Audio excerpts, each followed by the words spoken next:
बाबासाहेबांनी स्वतःला खोलीत कोंडून घेतले.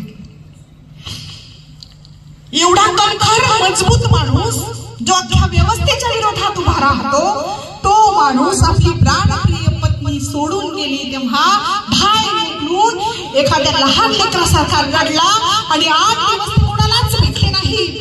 8 दिवस त्यांनी स्वतःला खोलीत कोंडून घेतलं.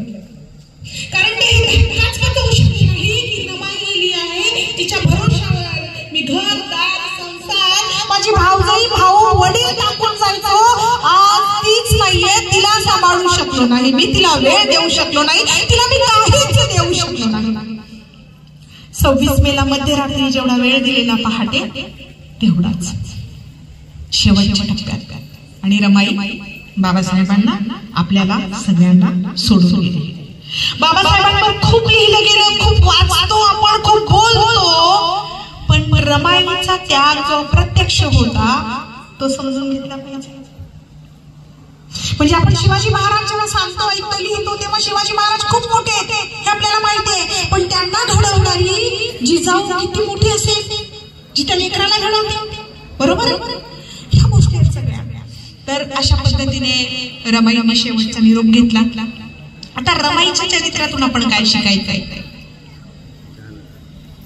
तुम्ही ठरवा, अडचणीचे प्रसंग येतील तरी खंबीरपणे उभं राहायचं, सरेंडर व्हायचं नाही, अगतिक व्हायचं नाही.